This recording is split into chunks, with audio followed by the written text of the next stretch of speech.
Oh, my bank book is missing. I'm sure I put it in the back of this drawer. I thought, could it be them? Despite supporting the life of the eldest son and his wife who have been living together for several years, they have ignored me for 3 years without even saying thank you.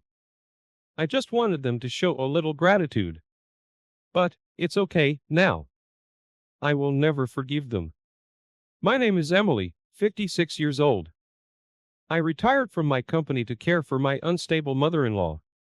Currently, I am working from home while providing care. Although I was a few years away from retirement, I couldn't leave my mother-in-law living alone, so I decided to live with her. My husband is away on business and comes home once a month at best. But when he does come back, he brings lots of vegetables and Japanese sweets that my mother-in-law likes. Thank you. I'm so grateful for everything you do for me. I wish I could have fed your father, too.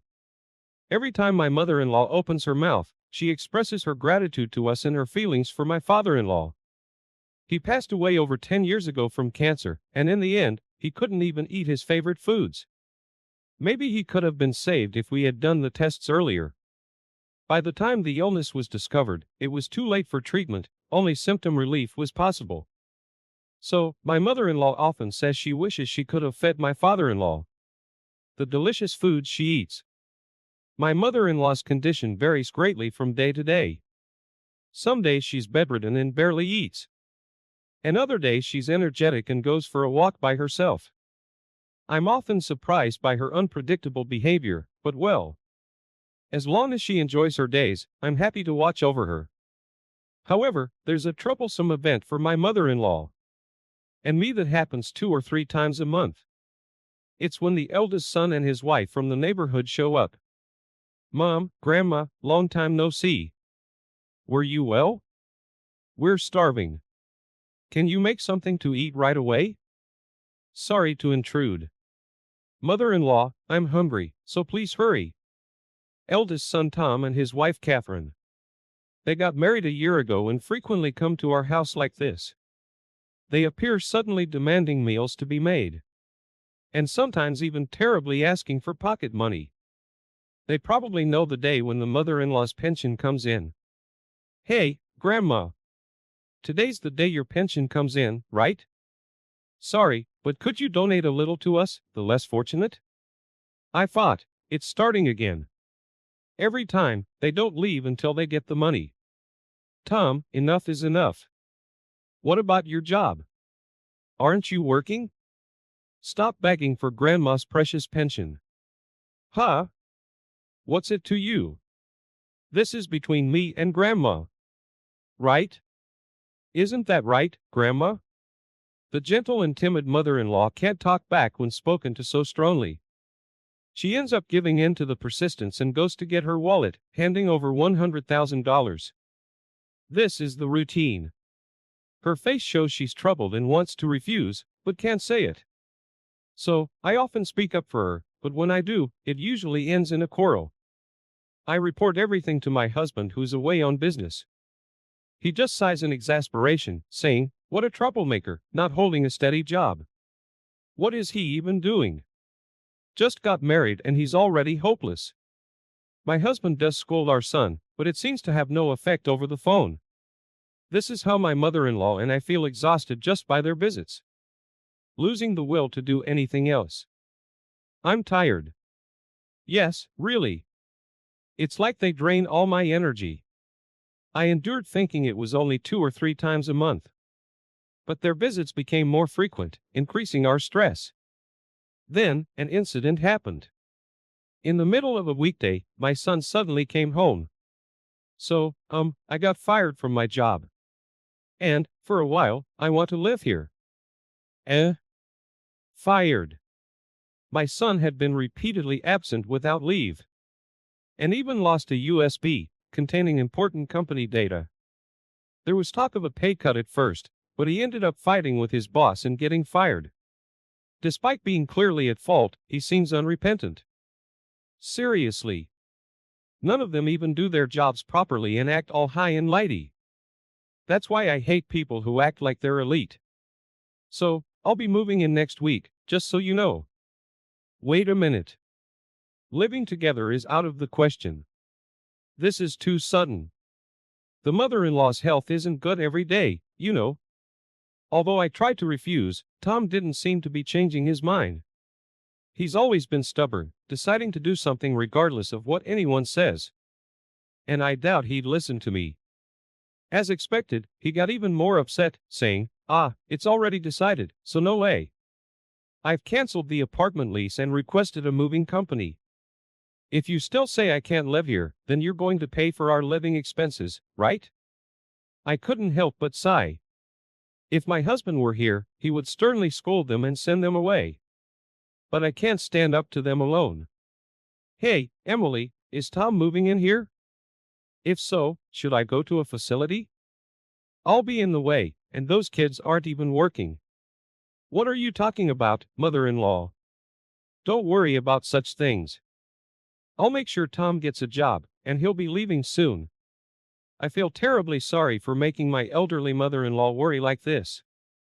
Indeed, we doted on our only son but never intended to raise him to be so unreasonable. I hate to say it, but the son I knew was kind and considerate. He clearly changed after meeting his wife, Catherine. To ease my mother-in-law's worries, I reassured her. Mother-in-law, you don't have to worry about anything. I intend to take good care of you. Repeating my explanation several times.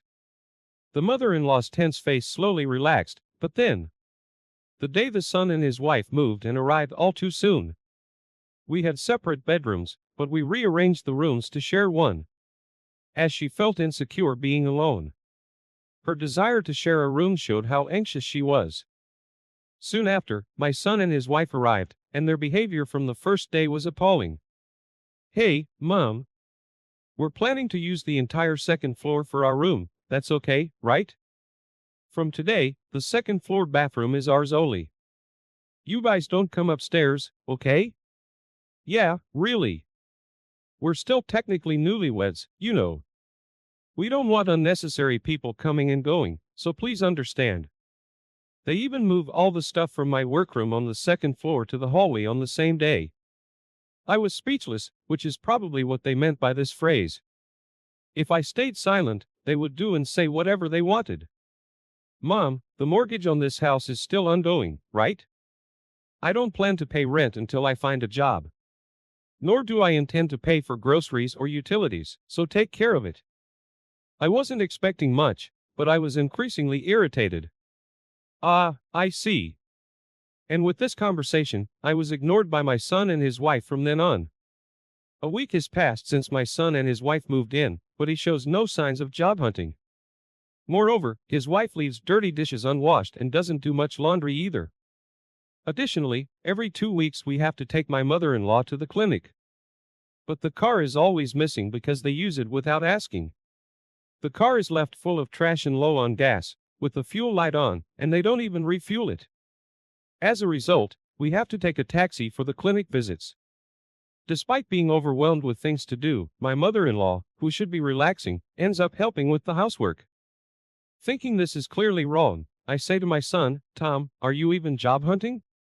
You can't just stay at home all the time, do something. At least clean up your dishes. But my son ignores me, even though he can hear me. He just keeps on ignoring me. He then complains to his wife, lately, I've been hearing these hallucinations, you know. Just now, I heard something about job hunting or whatever. We have a place to live and food to eat, so why work? Stupid, right? And about cleaning up, whoever notices it should just do it. I get you. Ever since I came to this house, I've been hearing hallucinations too. And I've even seen 2 ghosts. Scary. They laugh about it. They're referring to my mother-in-law and me when they mention hallucinations and ghosts. Their utter disregard and selfishness are just appalling. But after consulting with my mother-in-law, we decided to let them be for a bit longer, believing that our chance for payback will come eventually. That's how we concluded the conversation. Like the son and his wife. My mother-in-law and I constantly talk about them when they're not around. Did I make a mistake in raising my child? I never meant to spoil him. But seeing how he turned out, I guess I did. What are you talking about? Emily, you worked hard at your job, raising a child, and doing household chores. The fault lies with Tom for not appreciating his parents' efforts. And that wife of his, honestly, she's the worst. I'd like to see her parents' faces. Being treated like this. We were not content to just sit back and take it. And start discussing how we could get them out of the house. And make them regret their actions. Since we share a bedroom. My mother-in-law and I spend from morning till night excitedly discussing this. In this situation, I might have been depressed if I were alone. But together, it feels like we can get through it. Before we knew it, nearly 3 years had passed since they moved in. Anyway, it's been 3 years since they started ignoring us. Maybe they think we're ghosts. That's true. But their savings must be running out soon, right? Indeed, they haven't paid a penny for rent or living expenses. But they must be covering their cell phone bills and dining out. I've heard they're estranged from Catherine's parents, so they're unlikely getting financial help. They might ignore us now, but surely they'll come to us for help once they run out of money. We've decided that's when we'll take our revenge. It was 2 weeks after that conversation. That day, we were busy preparing for my mother-in-law's clinic visit. But I noticed my son acting fidgety since morning. He didn't seem hungry, rather, it looked like he was searching for something. Knowing he would ignore me if I spoke, I pretended not to notice and left for the hospital. But when I returned home, I noticed that my son and his wife were gone. Thinking the worst, I went to check my bedroom. Oh, my bank book is missing. I'm sure I put it in the back of this drawer. Could it be them? As I was thinking this was too much, even criminal, my mother-in-law came and asked, Emily, what's wrong? You look pale, did something happen? So, I told her. Tom and Catherine stole my bank book. It seems they took the bank book that was kept here. What? The house mortgage is $2,000 a month. On top of that, I've been supporting the life of my son and his wife who haven't paid a penny. And this is the result. I didn't expect them to say thank you, but I at least wanted them to show some gratitude. But, it's okay, now. I will never forgive them. Although the bank book was stolen, according to my online banking, no money has been withdrawn from the account yet. I rushed to the bank to close the account. They were mistaken if they thought they could withdraw cash. With just the bank book, without knowing the PIN, and without the seal. The more I thought about it, the angrier I became at my son and his wife. I told my husband about the stolen bank book, and he said, It's over. We can disown them for all I care. My mother-in-law suggested reporting to the police. But we decided to leave the house as quickly as possible, making it our last resort. I couldn't let them run wild anymore, and refused to be taken advantage of. Although I felt sorry for the sudden upheaval. We decided to stay at a hot spring inn until the problem was resolved. Mother-in-law, I'm sorry. I'll work on resolving this issue quickly, so please bear with it here for a while. Don't worry about me. Besides, I'm happy to stay at such a luxurious inn. At that moment, I resolved that once this problem was settled, I would definitely find a comfortable new home for my mother-in-law. A few days later, after completing various procedures, I finally had a moment to relax. Then, unexpectedly, I received a call much sooner than I had anticipated. Of course, the caller was my son. Hello? Mom? You haven't been home lately, are you on a trip? Grandma's not there either, so I was just wondering what happened and got worried. His voice was clearly trembling, and he sounded upset. It's odd, isn't it? He ignored me for 3 years, yet now he can talk when he's in trouble. Oh? What's the matter? This is the first time you've spoken to me in 3 years. Do you need something? By the way, I have no business with you guys. Don't say that, please. I don't understand, but we received a notice to vacate the house by the end of the month. It's our own house, so what's going on? The real estate agent, who took care of us, was outraged when he heard our story and quickly proceeded with the paperwork. I didn't expect him to send the eviction notice to my son within 2 days. Impressive.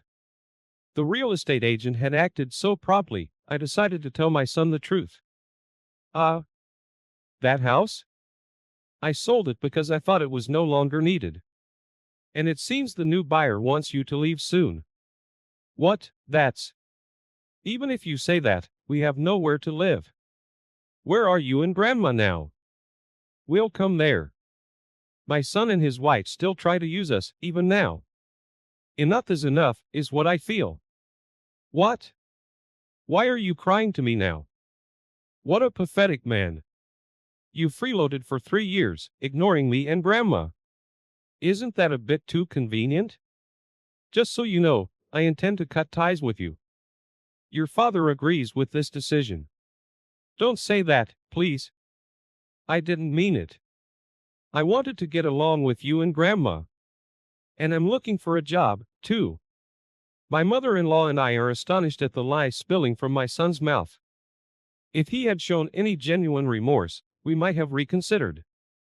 But he had already crossed the line by stealing the bank book. By the way, you stole my bank book from the bedroom, didn't you? What were you planning to do with it? You thought as long as you got the money, everything would be fine, right? Lying won't do you any good. No, that's not. I could tell from the other end of the phone that my son was on the verge of tears. Then, realizing my son was useless, his wife took the phone. Hey! What do you think you're doing? Kicking your son and his wife out of their house, doesn't your heart ache? Are you a demon? Just when I thought what she would say next, my daughter-in-law started hurling hysterical insults at me. She even went as far as to say, "You're just living off Grandma's pension, too. You're no different from Tom. Acting all high and mighty without a job." I was so shocked that I froze for a moment with my mouth open. What? Jobless? Do you think I could pay off the mortgage of that big house if I were jobless?